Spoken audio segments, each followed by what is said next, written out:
नमस्कार। आज तारीख है 18 जनवरी 2026 और आज हम सिर्फ ये नहीं देखेंगे कि देश में क्या-क्या हुआ, बल्कि ये समझने की कोशिश करेंगे कि सिर्फ एक दिन की खबरें हमारे देश की पूरी कहानी कैसे बयां कर देती हैं।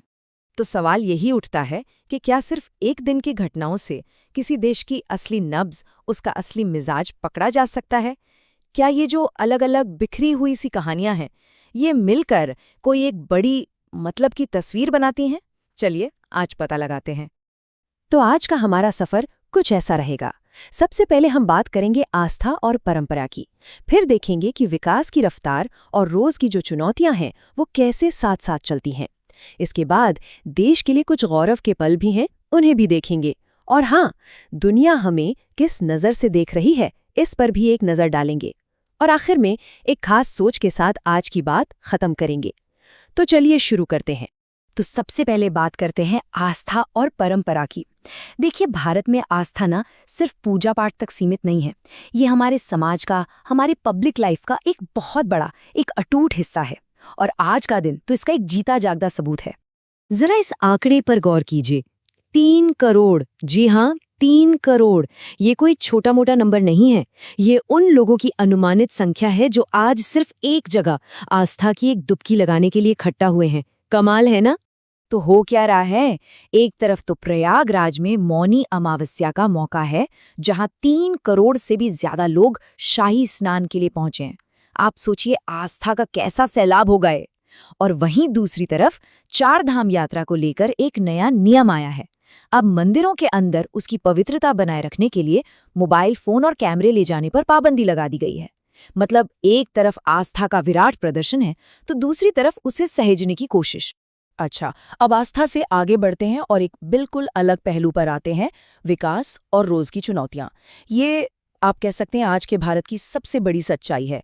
एक तरफ तो देश तरक्की की नई इबारतें लिख रहा है और दूसरी तरफ आम इंसान अपनी रोज की मुश्किलों से भी जूझ रहा है।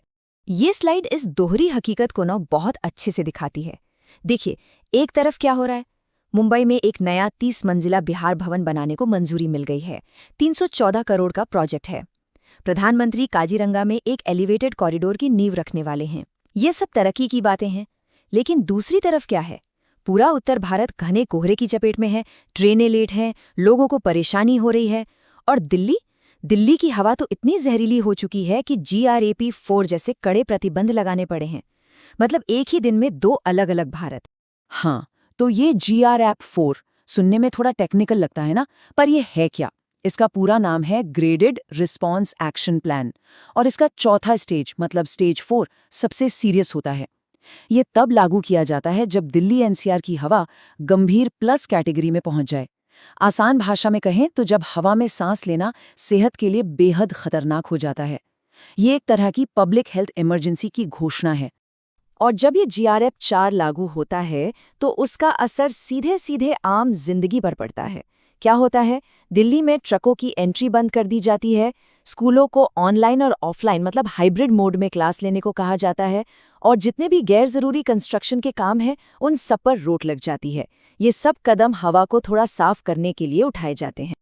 लेकिन इन चुनौतियों के बीच भी आज के दिन में गर्व करने वाले पल भी हैं। तो चलिए अब उन कहानियों की तरफ चलते हैं जो हमें जोश से भर देती हैं, चाहे वो खेल का मैदान हो या देश की रक्षा का मोर्चा।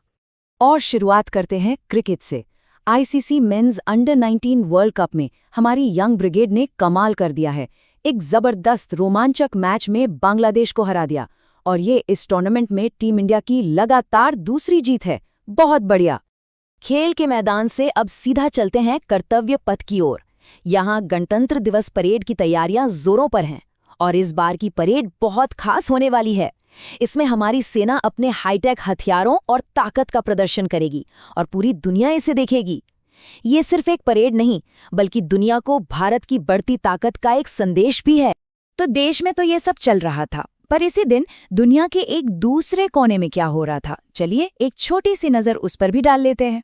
तो खबर आ रही है ग्रीनलैंड से। वहां की राजधानी नूक में अमेरिकी राष्ट्रपति डोनाल्ड ट्रंप के खिलाफ लोग सड़कों पर उतर आए। वजह? वो अमेरिकी कब्जे वाले दावों का विरोध कर रहे थे। ये बस एक झलक है कि कैसे दुनिया के अलग अलग हिस्सों में राजनीतिक तनाव हमेशा चलते रहते हैं।